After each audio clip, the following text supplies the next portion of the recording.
Welcome to Matuto Dapat YouTube channel, where math and Bible lessons were discussed.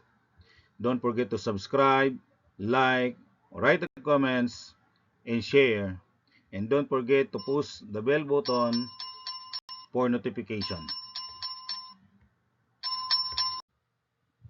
Alright, our next topic under the probability and statistics is the geometric distribution. Again, this is your Professor Engineer Eduardo Tapia ang magtuturo sa inyo sa araw po na ito. Okay. The number of trials indeed to achieve the first success in a series of independent Bernoulli trials, where each trial has a constant probability of success, is modeled by the geometric distribution.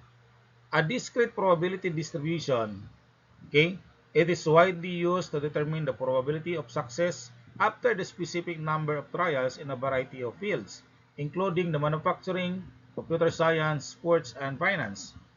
Condition: a situation follows a geometric distribution when there is a sequence of independent trials.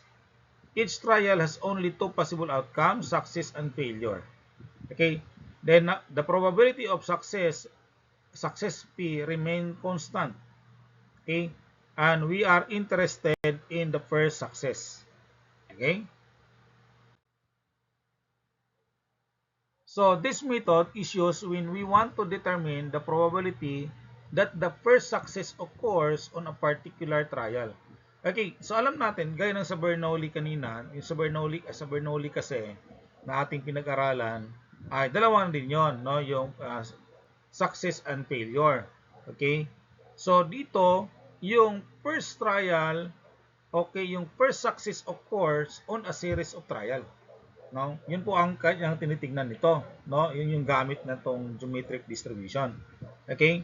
So let P success, the probability of success is equal to P and the probability of failure is Q, or that is 1 minus P. And X is a trial on which the success occurs, no? So ibig sabihin, yung ating probability of X is equal to 1 minus P raised to x minus 1 times P, or that is Q raised to x minus 1 times P. Okay? Kasi yung first attempt lang naman kasi yung first success lang, no? So the rest ay hindi po natin siya binibilang na, no? Kasi ang hinanap natin yung first success happens on a series of trials. Okay, example 1. A student has 20% probability of making a sale on each independent call. What is the probability that the first sale occurs on the fourth call? Okay? So, ang ating probability ay 0.20, ang Q natin ay 0.80. Ibig sabihin, 20% no, yung probability doon sa mangyari on the fourth call. Okay? So, the probability of X, okay, equals X is equal to 1 minus P raised to X minus 1 times P. So, the probability of 4, okay, is equal to 0.80 cube. So, bakit cube? Kasi, this is 4 minus 1. Okay, 4 minus 1, kaya nagiging cube na lang. That is 4 minus 1 is 3 times 0.2 o 0.20. So, magiging ang 0.80 cube natin ay 0.512. Okay, saan galing itong 3 ha? Ulitin ko, that is x minus 1 or that is 4 minus 1, kaya 3. At ang 0.80 cube ay 0.512 times 0.20. Ang sagot po natin dyan, the probability niya ay 0.1024. Okay? So, yun po yung probability na mangyayari yung sale nitong student na to, okay, ay doon sa pang-apat na tawag. Analysis, no? Based on the given result, the probability that the first sale occurs at the fourth call is 0.1024, o kapag i-multiply natin ng 100, that will become 10.24%. Okay? Number 2, a pair coin is tossed repeatedly. What is the probability that the first head occurs on the third toss? So, x natin equals 3, no? At alam natin, kapag tossing a coin, dalawa lang na yun. Yung P ay 0.50, yung Q ay 0.50 din. Kasi 50-50 lang naman yon. Okay, so we have to solve the probability. X equals 3, so that is 1 minus 0.05 square times 0.50. Okay, so bakit 2? Kasi 3 ito, yung x natin, so 3 minus 1 ay 2. So 0.50 square times 0.50, so this 0.25 times 0.50, and that is the probability that it will happen at the third toss is 0.125. Ito yung analysis natin. Based on the given result, the probability that the first head occurs at the third toss is 0.125, or that is 12.5%. Example 3, a pair die is rolled repeatedly.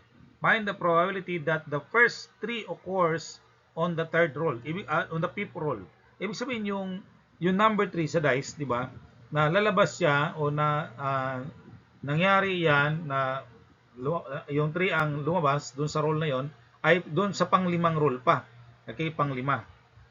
So, rolling a 3, no? That is the probability niya ay 1/6. Okay? 1/6.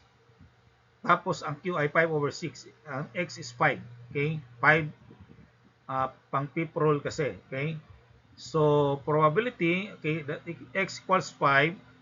So, 5/6 raised to 4. Okay, raised to 4 kasi that is 5 minus 1, so 4 na lang, times 1/6. So that is 625/1, 1,296 times 1/6, that's 625/7,776. So ang sagot natin dyan ay 0.0804. So based on the given result, the probability that the first 3 occurs at the fifth roll is 0.0804 or 8.04%. Okay? So, yun po yung pag-compute natin, no? Kapag dice po ang ginagamit natin. Okay, example 4, a basketball player has a 70% chance of making a free throw. What is the probability that the player makes the first successful free throw within the first 3 attempts? Okay.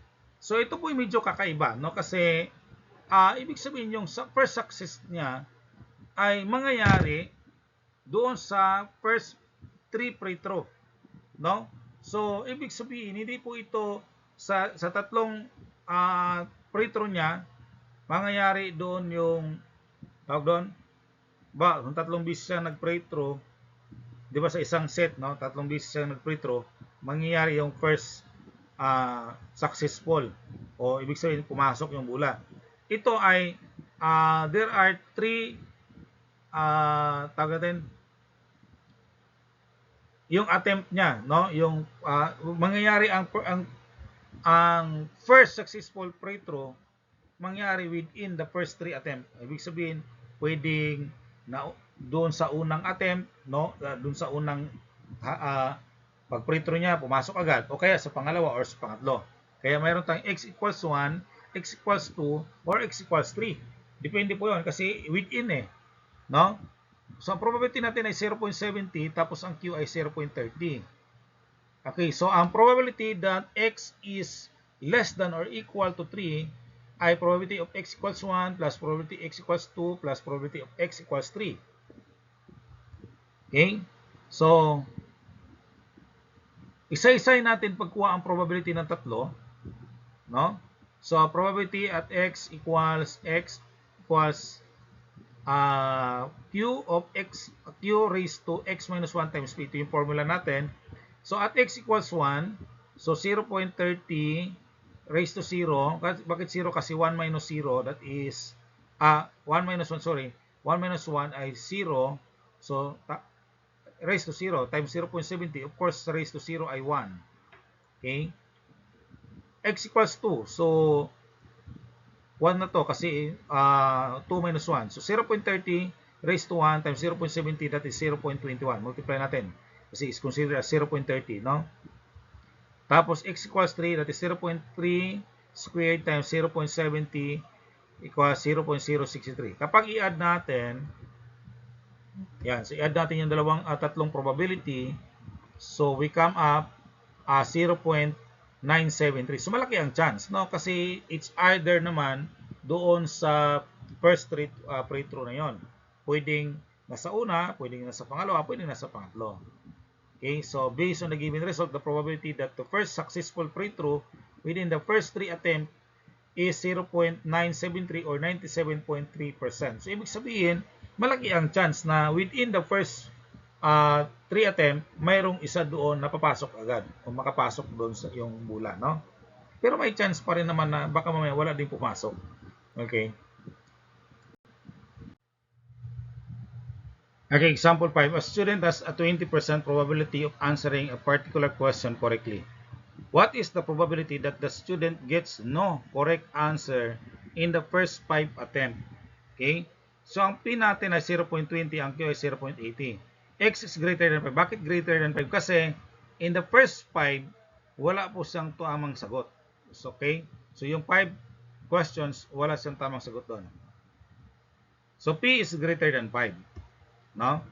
So, formula natin, that is 5 minus, ang Q natin is raised to x minus 1. Kaya lang, nagiging Q is 5 natin, okay, Q raised to 5 kasi ang P natin raised to 0. So, maging x minus 0. Kaya naging Q raised to 5. Okay? Base dun sa ating original na formula, Q raised to x minus 1, kasi yung 1 natin ay nasa P, kaya lang ang P natin ay 0, so Q raised to x minus 0. Kaya ang Q natin is 5, ang ating P raised to 0. Okay? So P raised to 0 ay 1, kaya ang ating solution lang ay 0.80 raised to 5. Okay? That is 0.3277. So the probability na no correct answer, yan, in the first 5 attempt, o first 5 questions ay 0.3277 or 32.77%. No? Wala pong correct answer. No? He does not get the correct answer on the first 5 attempt. Okay. Example 6. A machine has 20% probability of successfully completing a production task on each attempt. How many attempts should be expected before the first successful completion? Ito naman, ang hinahanap naman natin dito, yung number of attempt. Okay? So, geometric distribution, ang ating expected value is 1 over P. Okay? So, X natin, therefore, kung ang ating P ay 0.20 and we are asked to find for X, so expected value is 1 over P and A of X or the expected value ay 1 over 0.20 and that is x equals 5. Okay? So, the expected number of attempt until the first success is 5 attempt. So, 5 attempt po ang ating so, ibig sabihin, this does not mean that the success will necessarily happen exactly on the 5th attempt. It means that over many repetitions, the average number of trials until the first success approach is on the 5th. Okay? So, gaya na sinabi niya, hindi naman talagang pangdating sa ika-5 attempt, mangyayari yung successful completion. No? Pwedeng sa series, no, ng trials, pero papasok yan sa pang-5 attempt na possible doon magkaroon ng successful na completion ng production task. Okay? Example 7, a salesperson has a 40% probability of making a sale on each independent customer interaction. Find A, the expected value of the interaction until the first sale, B, the variance, and C, the standard deviation. So, P ay 0.40, ang Q ay 0.60, ang X ay hindi pa natin alam. So, solve for A, expected value. So, ang una expected value is 1 over P, and that is 1 over 0.40. So, that is 2.5. That is our expected value. Ang B natin ay variance. Variance formula natin ay bar X is equal to sigma square over Q over P square. So, ang Q natin ay 0.60, P square ay 0.40 square, or that is 0.60 over 0.16. Okay? So, ang variance natin ay 3.75. Okay? That's the variance. Ang ating standard deviation now ay 1.936. Okay? So, square root lang ng variance para makuha natin ang standard deviation. Alright? So, this is our interpretation. The salesperson is expected to need an average of 2.5 customer interaction before making up the first sale. So, 2.5 or something 3, no? The standard deviation of approximately 1.936 interactions indicates considerable variations in the number of interaction needed. So, yun po yung variations, yung ating standard deviation. Plus minus po ang standard deviation natin dun sa expected value natin. Alright? So, this is your activity to answer. And you have 6 problem here. So, thank you very much for watching and listening from this video lesson. I hope you learn a lot from this topic. Okay? Pwede nyo i-share sa inyong mga kakilala, mga kaibigan ninyo, mga kaklase, o medyo nahirapan sa ating topic na ito. Okay? So, marami pong salamat at sa inyong patuloy na pagtangkilik at pagsuporta sa ating YouTube channel. God bless you.